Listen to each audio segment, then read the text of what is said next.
එදා මහ වැසි වැටුණු දවසක්. වෙලාව දවල් 11:20යි. ඒ වුණත් ඒ වෙලාව අඳුරු මූසල ස්වභාවයක් ගත්තා.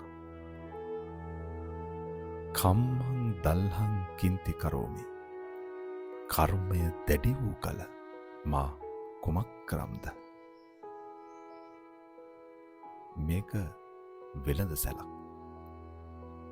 ඒ වෙළඳ සැලේ හිටපු ආච්චි අම්මයි මුණුපුරයි මේ මහා පස්කන්ද අරගෙන යනවා. ඒ ආච්චි අම්මයි මුණුපුරයි කවදාකවත් හිතන්න නැතුව ඇති මේ මහා පස්කන්ද තම හිස මත කඩා වැටී කියලා. මේ අරනායක නාරංගල බංගලාමලේ කන්ද 28 වෙනිදා උදේ 11ට විතර මේ කන්ද නා යනවා. ඒ වෙලාවේ මේ කඩේ ළඟ තිබුණු ජර්නි බස් එකයි ලොරියයි වෑන් එකයි ත්‍රිරෝද රථයයි ඒ රුදුරු ජල පහරට ගසාගෙන යනවා. මේ බස් රථයේ පමණක් මෙතන රැඳෙනවා. අනෙක් කිසිවක් හොයාගන්නවත් නැති වෙනවා. මේ කඩේ හිටිය ආච්චි අම්මයි මුණුබුරයි ඒ සැඩ පහරටම ගසාගෙන යනවා.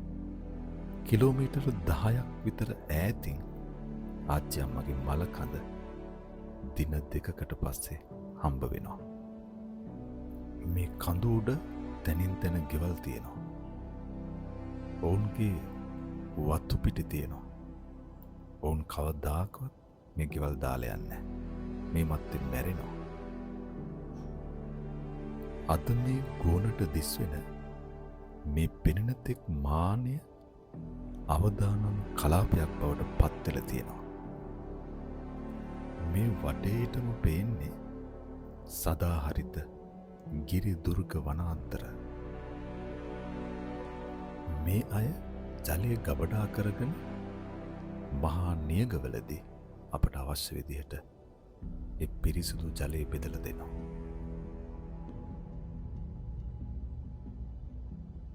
මිනිස්සු හැම දෙයකටම හුරු වෙන දවසක් එනවා. ඒත් හුරු වෙන්න කලින් ඒ දේවල් තිබුණු විදිහ ගැන කතා කරද්දී ටිකකට ඒ අය ගොළු වෙනවා. තදින්ම අල්ලගෙන හිටපු දේවලුත් අතහැරුණට පස්සේ මිනිසුන්ට මේ ලෝකේ අත්හරින්න බෑ කියලා දෙයක් නැහැ. මේ අය ඇත්තටම මැරෙන්නේ එයාලගේ හුස්ම හිරවෙච්ච දවසට නෙවෙයි. එයාලව ආදරයෙන් මතක් කරන්න කවුරුත් නෑ කියලා දැනුණු දවසට. අනෙකගේ දුක වේදනාව හා කනගාටුව තමාගේ කරගනිමින් කාරුණික මෛත්‍රී හදවත් ඇති මිනිස්සු නිසා මේ මහා විනාශයෙන් ලද පීඩාව යම් තරමක සමනය කරගන්නට සමත් වී තිබෙනවා. ඒ හැම දිනාටම ජාති ප්‍රණාමය හිමි වේවා. අනපේක්ෂිත මොහොතක ඇති වූ ව්‍යසනයේදී සහකම්පනයටපත් දෙස් විදෙස් අපේම මිනිසුනේ ඔබට ජාතියේ ප්‍රණාමය. අපිට මෙවන් සත්කාරයක් කරන්නට මේ වෙලාවේ විදේශ රටවල ඉඳලා දායක වුණු අපේ පින්වත් පිරිසටත් දේශීය වශයෙන් අපට දායක වුණු සීලු දෙනාටමත් අපි පුණ්‍ය අනුමෝදනා පූර්වකව මේ වෙලාවේ ස්තුතිවන්ත වෙනවා. කවදාකවත් ඔබට නැහැ බෑ කියන වචන මේ සංසාරේ අහන්ට නොලබේවා. සාපිපාසාදී දුක් නැති වේවා.